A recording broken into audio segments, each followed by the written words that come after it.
Hello, I'm back. Today is May 23rd, 2023. Um, so just an update. A couple weeks ago, I said I wasn't going to run until June, and that totally went out the window. Last week, I watched the London Marathon for the first time, and previous to that, I had seen some snippets. Um, and I had mentioned about the winner on the men's side, but I didn't mention the female. And wow, just crazy. So I was familiar with Sifan Hassan. Apologies to her if I'm totally butchering her name. Um, but she's an outstanding track runner. You know, she has multiple gold medals in the Olympics for the track. She did the 1500, the 5K, and the 10K.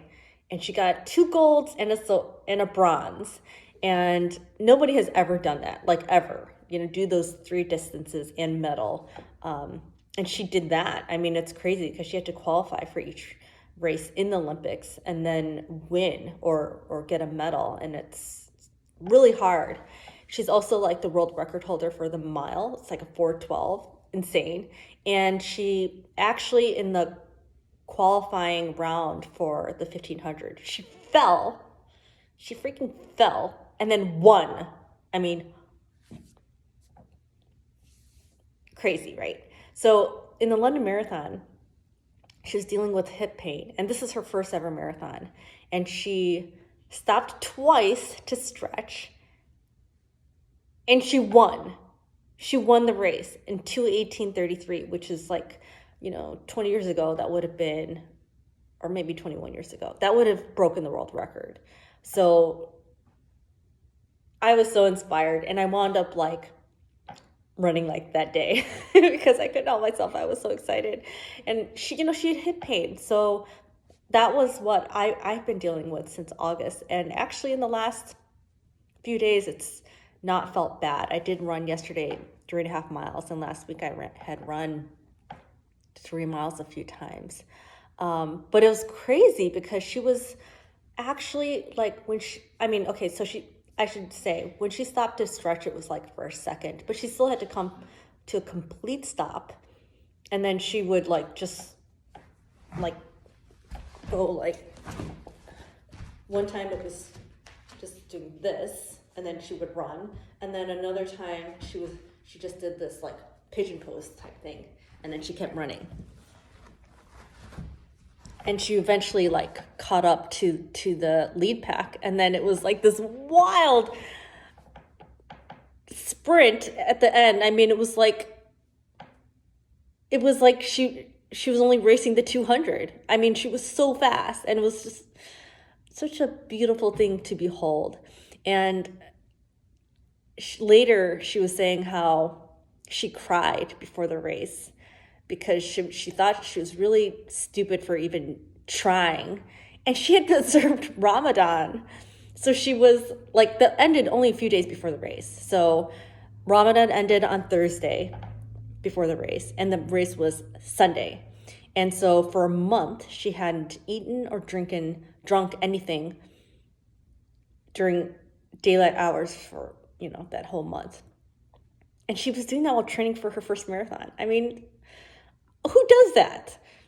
I mean, I admire her for even like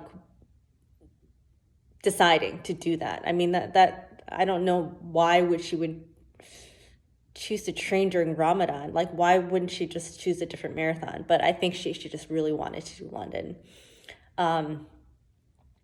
Yeah, and then she said when she stopped to stretch, she was like, "Oh, I'm not going to finish this, but I'm going to keep going, just to practice for my next marathon."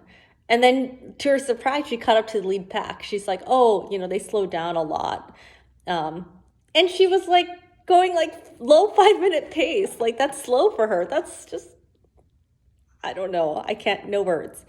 So I just thought she was just being so, I mean, she's genuinely very humble, and she was just in shock that she even finished, like just finished, not win, but she was shocked that she even finished.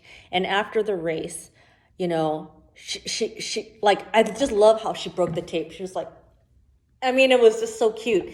And then it was like pure joy.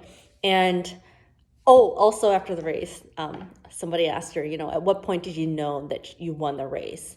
And she was like, oh, when I crossed the finish line. And he's like, not before. And she's like, no way. So, she's just genuinely humble. And yeah, after the race, she's like, what just happened? Oh my gosh, what just happened? And then, she's holding up the flags with the two other women who were on the podium. And she's just like, what? Like, what? Like, and then, they take down the flag, like pull their arms down. And she's like,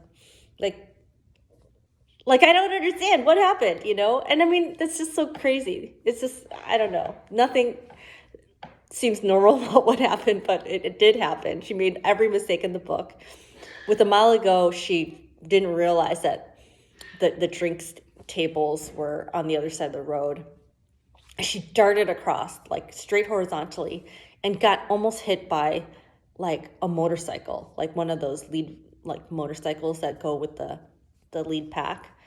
So she made so many mistakes and she won. So I was just deeply inspired, especially because we were both dealing with a hip issue and the same side even. So yeah, Saturday I actually didn't run because my hip did kind of hurt and I cut it off in the beginning. But Sunday and yesterday it didn't hurt at all. But I did feel something actually on my right hip on Sunday. And then yesterday it was my right glute. So it wasn't that glute. It was a hamstring right below the glute. So I have no idea what's going on. I don't know if these are real pains or phantom pains or what, but yeah, they weren't totally smooth. And everyone I did stop at least once. So yesterday I ran 3.5 miles and I did stop halfway through, but it was mostly because my towel dropped from the treadmill. But yeah, so I am so inspired. I'm hoping that I can go against the odds like how that London winner did and pull off something special. So that is the plan. And I'm trying to be sensible too. Like I don't want to repeat my last mistake last August of ramping it up super fast and then basically derailing my entire marathon in April. So yeah, fingers crossed I could be sensible and rein it in when I need to. And we'll see. So that's the update, and I'll see you next time.